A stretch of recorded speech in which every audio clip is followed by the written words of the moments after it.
Hey guys, gals, and MBs. I'm here today with a Take 5 from Sequential. And this is my first Sequential synth, at least real one. I mean, I have a Pro 800, but that's a clone of a Prophet 600. I really like the sound of it. I especially like how the filter sounds on the Pro 800. And so I decided to get a real Sequential system synth finally at Take 5. I like the idea of this synth. I've liked it since the demos came out 2 years ago, and every time that I go to buy one, it seems they're out of stock, but hey, now I have one. So this is going to be a video where I just talk about what I like about it, what I don't like about it. That's not very much that I don't like about it, and it'll be my take on the Take 5. So let's get started. Let's go over the negatives. First off, and this first negative is just a thing with FITAR keybeds. I've always had this issue with FITAR keybeds. Doesn't matter what synth it's been on. The Ultra Nova, the Argon 8, even an SL61 from Novations had this issue with me. But the aftertouch strip underneath this sometimes causes one of the keys or more to have a little bit different key feel from it, from how the aftertouch strip goes over the keybed or under it, I guess, whatever you would call that. So in this case, it's the first F here, and yeah, it's not the biggest deal. It just has a slightly different feel. And so I asked this on the Sequential forums, the official one. Someone came forward and said this, and I've heard it on Reddit on two other things when I posted this synth. Two other people, I think, on that said they had the same issue with the exact same key. So it's just a thing. Aftertouch strip, FITAR keybeds. Just a slightly different key feel. Just a thing. Don't worry about it if it happens to you. It still responds. It just bottoms out slightly differently. It's the felt strip, in this case on the aftertouch strip. Yeah, that all said, that is the only thing build quality wise I don't like, but again, that's the keybed, not the actual synth, and I've had it on multiple others. The other thing is the knobs are a little stiff, but I guess they'll wear in from what I've been told, except for the filter cutoff. That's just a wonderfully smooth knob. I'm just not used to that, but they don't wobble, so that's pretty cool, and they do feel like quality potentiometers, so I really like that. As the build quality goes, it's metal with plastic side covers over the metal. If you take these off to take this thing apart, one thing I'm going to give huge credit to, Sequential is really big on supporting their products, and they have very good customer service from what I can tell. That's one of the reasons I ended up buying this. I just want to support the company, but it's very user serviceable with them actually selling you or giving you parts in case you need them in some cases, from what I've read. Again, I'm just reading that. But they have manuals on their website on how to take this thing apart and fix things, like fix a broken key, change some stuff up, and yeah, it's just nice. And the filter cutoff, for instance, the potentiometer is like easily replaceable on that.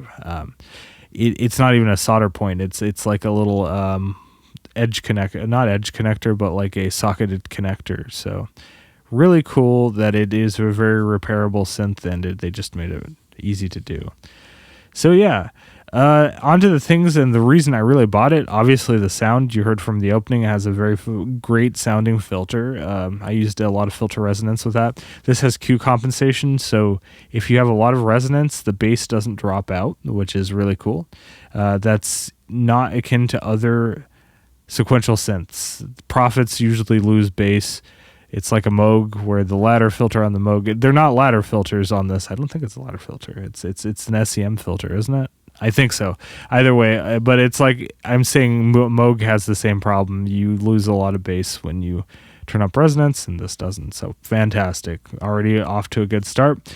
It also has variable oscillator shapes. It's continuously variable. So let's just get into that. So to do an init patch on this, you hold down the down transpose and -2 octave split. And we have a pretty cool sounding just sawtooth here, but we can go all the way from a sine, and that's also interesting. This is VCO based. I should have stated that. It's a VCO synth. It's digitally controlled VCOs with, I think the envelopes and the LFOs and all that are digital, but it has a sine wave. And we go from sine wave over to saw, over to square, and over to nothing. So you have pulse width there. We'll go ahead and go into here. One thing I will say, since it's VCO based, you have to remember that this thing will go out of tune. The more interesting thing about it, though, is it uses temperature compensation and temperature compensation calibration tables. What that means is that I don't know what the jump is. Like every few degrees, it goes to a new set of values to change the oscillators to keep them in tune. So as long as you calibrate this multiple times in different temperature ranges, that this thing will stay calibrated, which is really cool. You can even see the temperature by going down, up on the transpose and clicking global. Go into the debug menu. You see I'm at 45 degrees centigrade here for the board and wherever it's reading that at. It's not 45 degrees in my room right now. It's actually quite cool in here. But yeah, so you have to calibrate this a few times out of the box just to make sure that the different temperature swings have known calibration data. So yeah, it probably only has one calibration data at fairly moderate temperature. And when it goes outside of that range, it's going to be horribly out of tune until you calibrate it again yourself, and it'll save that. And you can clear the calibration tables here, probably part of troubleshooting if you're having issues with it. But I've only had to calibrate it about 4 times in different temperature swings. And now it is stable, like practically like throughout any temperatures that I throw at this. So yeah, back to the square wave. Yeah, so let's go ahead and what do we want to do first? Let's get the other thing out of the way that I don't like. The reverb absolutely sounds like garbage on this thing. I know people are going to be like, well, it's a built-in reverb, but you know, the Peak has a fantastic built-in reverb. And yeah, I know it's FPGA based, and that's how they have all the extra processing power. This is a Shark DSP 2-core, so you can get, obviously, like the original Big Sky runs on a Shark DSP. So, and in the same, it should do the same calculations. I'm just saying, you could do a better reverb, but the reverb does not sound good. It's very metallic, so turn off. Yeah, so listen to those reverb tails. They're not nice. And even with...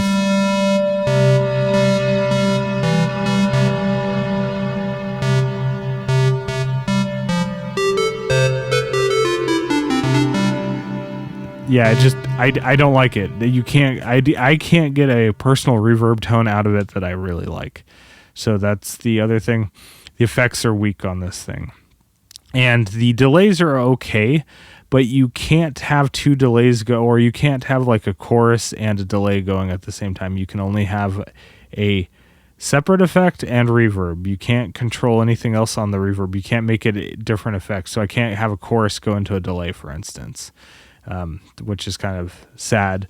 I wish that the reverb was configurable to something else, so because the chorus doesn't sound too bad on this. Let's listen to the chorus really quick.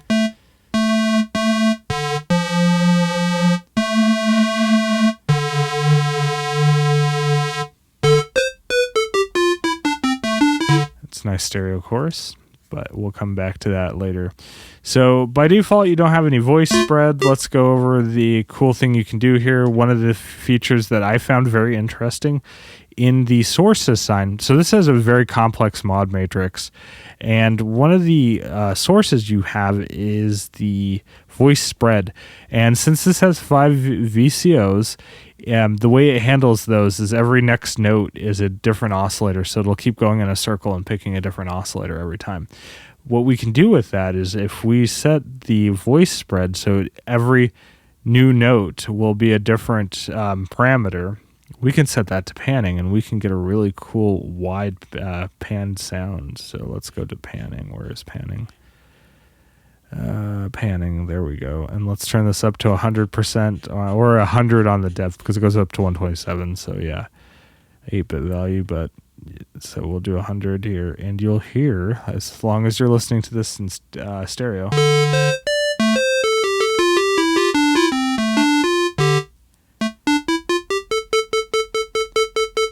So every time it switches to a new oscillator, it's a different part of the stereo spread. Let's add some release to that.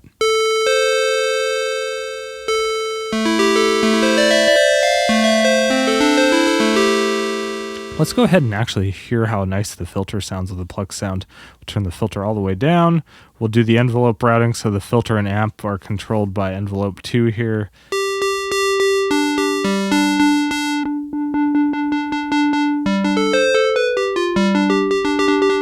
Very nice, very just cool sounding. But let's turn up the drive to this. So the drive to the filter is kind of, what's the word? It's subtle, but it's nice. I turn it up on plucked patches all the way. It just sounds nice.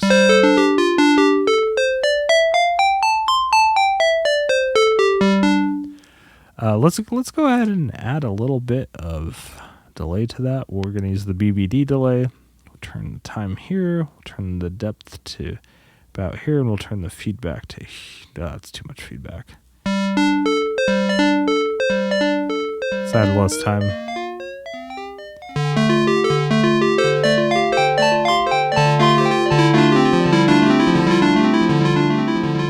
Yeah, so that sounds pretty cool. That's why I would say if we could have a chorus and then go into a delay instead of using the terrible reverb that's on here, I would like that. One of the other cool features, so I love to do perfect fifths as the second oscillator. That is the maximum setting you have on the fine tuning on this. You have obviously your octaves per voice from -2 all the way up to +2. But let's turn on second oscillator. We're going to make it, we're just going to center it. And now if I turn up the fine pitch all the way, it will be a fifth.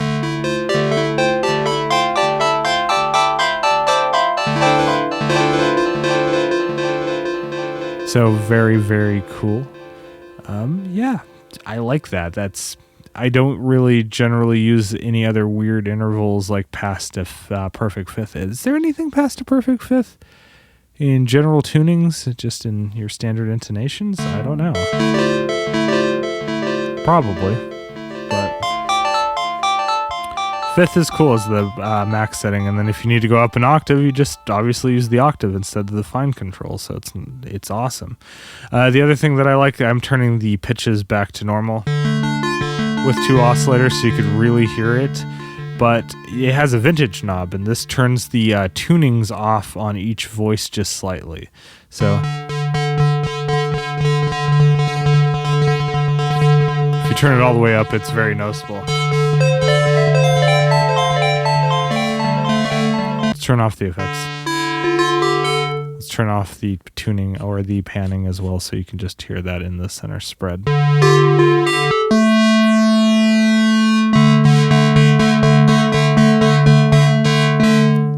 Very out of tune.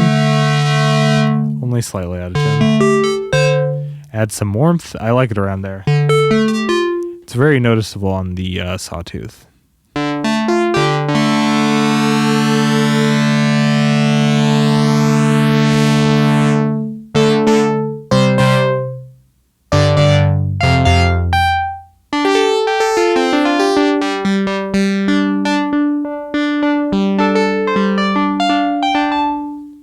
Okay, and the other major feature that really drew me to this is the Q compensation on the filter. So if you have the resonance up, it's not going to lose a lot of bass. So what we're going to do here is we're going to turn the resonance to around here, and we're going to have some attack with the filter envelope.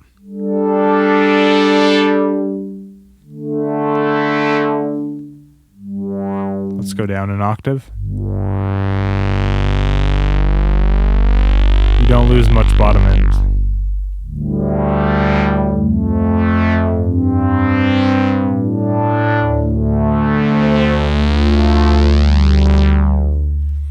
So yeah, I'm not going to go over too much and like more. I don't even know if I'm going to go over that much more on that.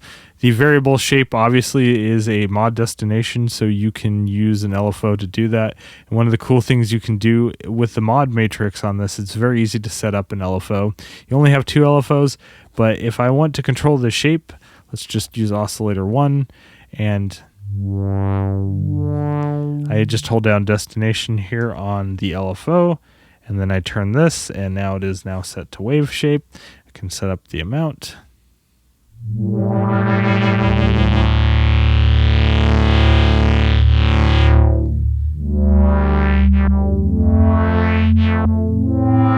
Start from that.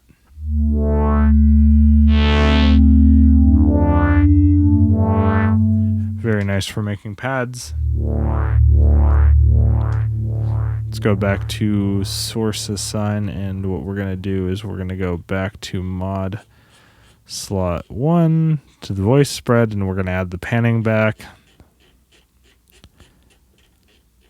to 100.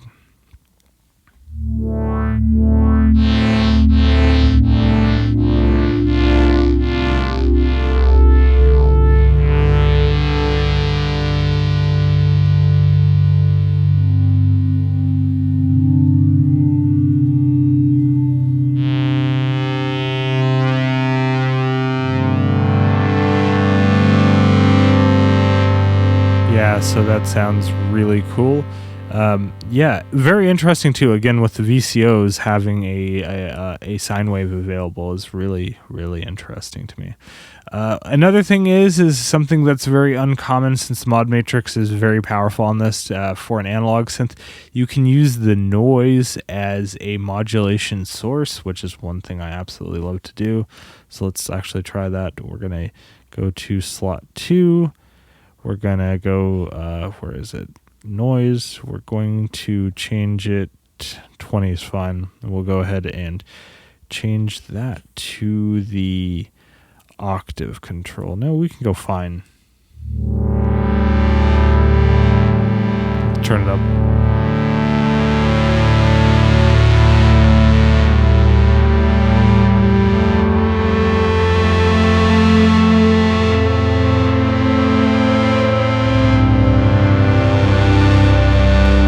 To all that texture you have, it's absolutely gorgeous. So yeah, for a analog synth that's digitally controlled, this thing is fantastically flexible. You do only have 2 LFOs, you do only have 2 envelopes, but you have other sources and destinations that are more interesting. You have noise, obviously, as one of the sources you can do, so you can have a lot of cool randomness that you don't have to use an LFO for, and you can get those textures on the oscillator. And you have oscillator sync and FM. I'm not going to go over that in this video. We'll do some more videos on this. This is slowly becoming one of my favorite synths. It's definitely one of my favorite analog synths for now. The Minilog is now not my best friend anymore when it comes to VCO-based synths. But it's still not as good, in my opinion, as the Novation Peak. If we're talking about almost the same price point, obviously you get a cool key bed with this. A very good key bed, other than the first key issue that all Fatar key beds that I've personally owned have had the issue, and obviously other people have had this that I've talked to. So, but yeah, and again, the effects are not superb. The Peak's effects are just gorgeous, and these effects are kind of just but I plan on using this with external effects. I'm going to run this in bypass most of the time, probably all the time, and just use the core oscillator section. But yeah, so that's my take on the Take 5 for right now. We'll do more videos with it. I'm definitely going to do more videos with it. I'm going to figure out other cool things that I can do with this. Yeah, I've had a week with it, had a lot of fun with it so far. Excellent build quality overall, good price point for what you get, and yeah, it almost gets you that profit sound from an official Sequential product. Yeah, for under $2,000. So yeah, thanks for watching, and again, if you like my videos that I always say, then give me a thumbs up and subscribe to my channel if you haven't already. Until next time, bye.